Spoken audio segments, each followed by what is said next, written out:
Magandang gabi mga kaibigan, sa aking mga subscriber, sa aking mga silent viewer dyan. Magandang gabi sa inyo lahat, shout out sa inyo lahat. Mga kaibigan, ito may nahanta ko. Ito, ang pinakamahal na commemorative coin. Antonio Luna. At saka ito mga kaibigan, ang ganda Oh, 2017 10 peso add to find dyan. Tsaka ito mga kaibigan, ito pala mga kaibigan, hindi ito lagpas kwelyo. Ito ay lagpas manggas. Kasi ang kwelyo, nasa liig yung kwelyo di ba? O di manggas itong nasa gilid. Hindi ito lagpas kwelyo, lagpas manggas. Hindi lagpas kwelyo. Ang kwelyo ano yun? Dudungaw pa si Manuel Quezon para lumagpas yung kwelyo niya. Dinakuba yan si Quezon. Ito mga kaibigan, upper mint mark yan. Dalawa ata yan, tatlo.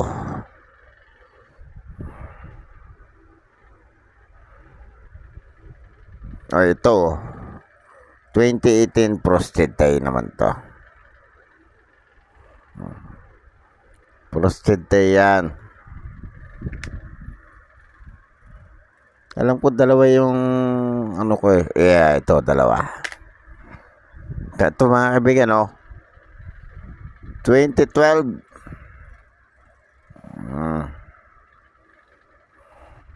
frosted die 2012. Alam ko hindi lang nag-ano yung mga boss, ano ba to 2020. Bakit nga ba may 2020 rito? Ito pala Nagonal. Datong isang to mga kaibigan, Uberfrost to 2010. Lilipat na tuloy ito mga kaibigan. Binili ko kay Sir Hernan to, yung aming driver, 100 pesos. Sabi binibenta nga sa akin ng 400. Sabi ko, di sa'yo na yung 400 mo. Di sabi niya, 100 na lang. Bibenta niya sa akin 400 to, may tupi. Tsaka hindi malutong. Kung malutong to, hindi ko magpanghinayang ang presyo ng 400 nga rin yan. Kaya dito mga kaibigan,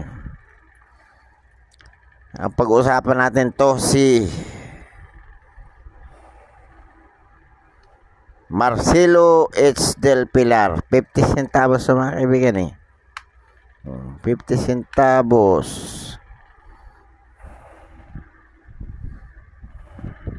Mga kaibigan, baka naman makapaglambing ng subscribe. Pa-press ng subscribe, pa-press ng notification bell, pa-select ng all para ma-notify kayo pag ako nag-upload ng video. Pa-like na rin ang video, at kung gusto nyo i-share, pa-share na rin. Itong pag-usapan natin mga kaibigan, ang Marcelo H. Del Pilar 50, makalagay dito 50 50 sentimos. 50 sentimos to mga kaibigan. 50 sentimos.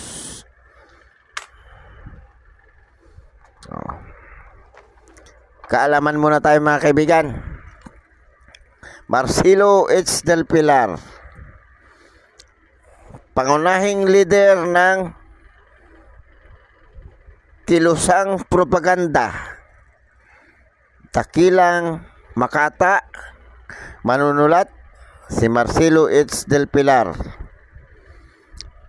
ay tagapagtatag ng editor ng Teatrong, ano sabi? Jatrong ay Diaryong Tagalog. Diaryong Tagalog. At naging ikalawang editor ng La Solidaridad. Bantog din siya sa sagisag panunulat na Plaridel sa bantayog ng pagkilos para sa pambansang kalayaan na sa unang hanay si Plaridel sa piling nina Rizal at Bonifacio. Isinilang siya noong ika-30 ng Agosto 1850 sa Kupang, Bulacan.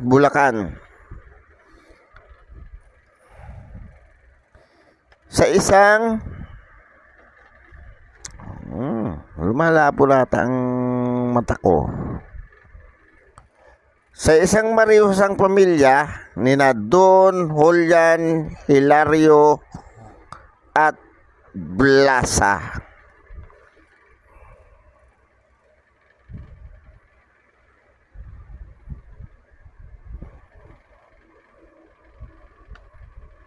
Blasagat Maitan.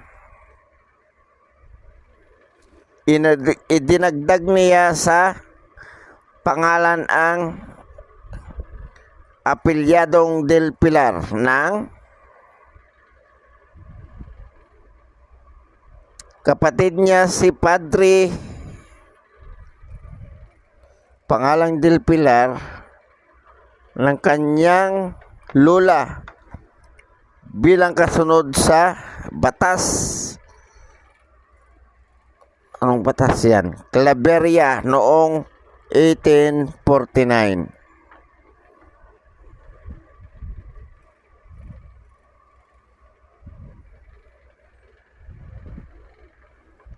Kapatid niya si Padre Tuberio na pinarusahan at ipinatapon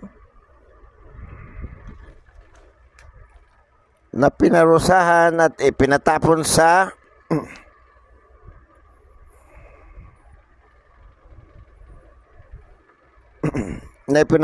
noong 1849. Kapatid niya si Padre Tuberio na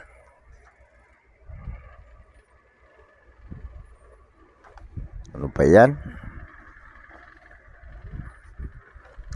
Kapatid niya si Padre Tuberio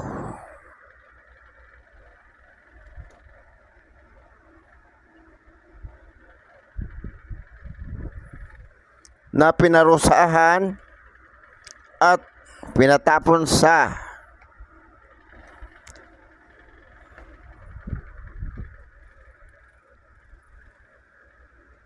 Marianas dahil sa hinalang kasabwat sa mutin sa arsenal ng Cavite.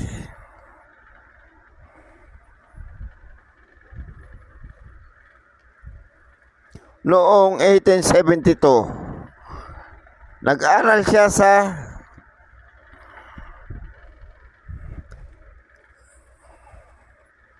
anong taong yan? Nag-aral siya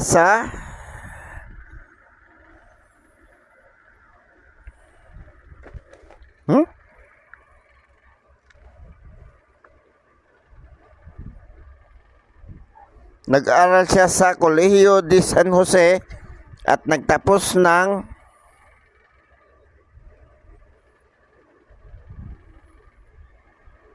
abogasya sa Universidad ng Santo Tomas, UST, noong 1880. Noong Pebrero 1878, pinakasalan niya ang pinsang si Marciana del Pilar at nagkaanak sila ng 7. Bangaman sina Sophia at Anita.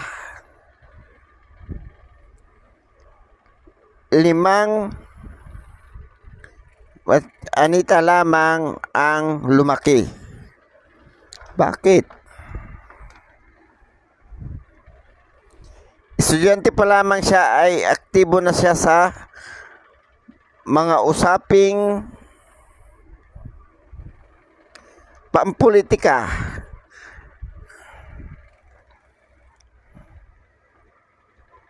Naging puspusan ng kanyang pagkilos bilang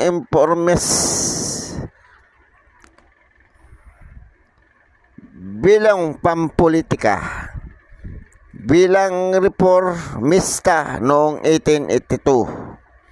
Itinatag niya ang kasama ang isang Espanyol ang bilingual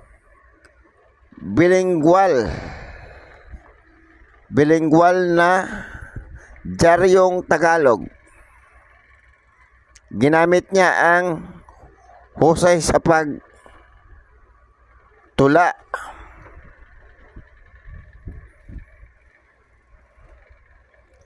at pagtalumpati para sa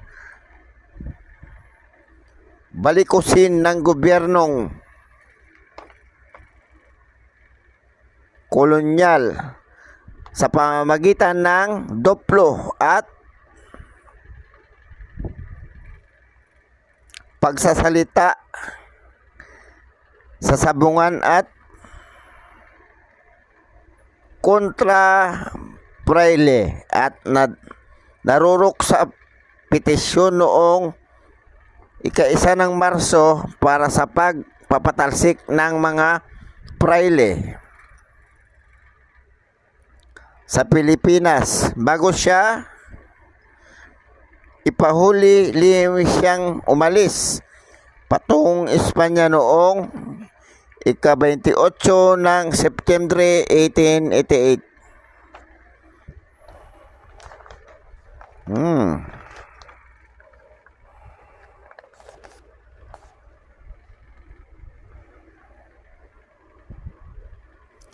Pagdating sa Barcelona, agad siyang nagtrabaho para sa pagtatatag ng samahang reformista. Ang La Solidaridad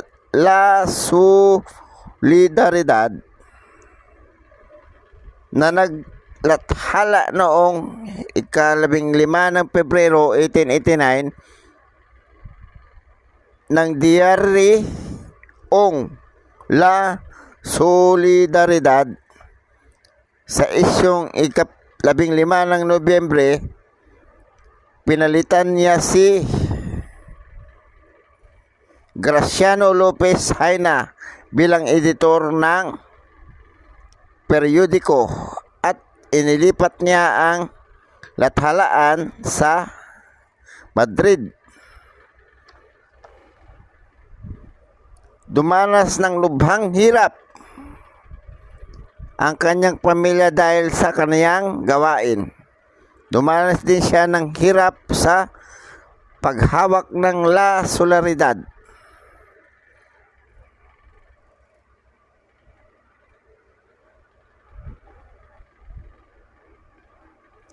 Sinasabing may panahong namumulot lamang siya ng upos sa bangketa bilang pampalipas ng gutom. Na ipalabas niya ang huling issue ng dyaryo noong 15 ng Nobyembre 1895 at namatay ng tuberculosis noong 4 ng Hulyo 1896. Inilibing siya sa sementeryo ng mga pulubi sa Barcelona. Yan yung naging buhay ni Marcelo H. del Pilar, mga kaibigan. So mga kaibigan, ito si Marcelo H. del Pilar. Ito yun baliktaran pala to. Yan. Issuer, Philippines. Period, Republic. 1946 to date. Type, Standard Circulation Coins. Years, 1967 to 1974. 5 years maintenance yan ito mga kaibigan. Value 5 centimo. Currency piso. Composition nickel brass. 70% copper, 18% zinc, and 12% nickel. Weight 8 grams. Diameter 27.5. Thickness 1.95 mm. Shape round. Technique meld. Orientation, coin alignment. Baliktaran mga kaibigan. Kagaya nito. Oh, ayan. Oh, yan yung ulo niya. Demonetized January 2, 1998. Sabay-sabay pala yun. Huwag na natin ano yun yung obverse. Alam naman natin na yung obverse ay yung logo. Redded yung edge niya, redded. Magaspang. Oh. 1967, very good 17 hanggang fine, 27 ang very fine, 52 extra fine hanggang uncirculated. 71, 15 ang very good hanggang fine, 28 ang very fine, 39 ang extra fine. 72, 13 pesos ang very good, 18 pesos ang fine, very fine 31, 39 ang extra fine, almost uncirculated 44, 59 ang uncirculated. 74, good 16 pesos, fine 26, hanggang extra fine 32 ang extra fine. 1974, 300, almost uncirculated lang. Proof. Mga kaibigan. So, yun na yung pag-usapan natin ang katauhan ni Marcelo H. Del Pilar. Ang kwento lang talang buhay niya sa mga kaibigan. Baka naman pwede maglambing ng subscribe, papress ng subscribe, papress ng notification bell, paselect ng all, at kung gusto nyong i-like ang video, palike na din, at kung gusto nyong i-share, pa-share na rin. Maraming salamat mga kaibigan. Magandang gabi.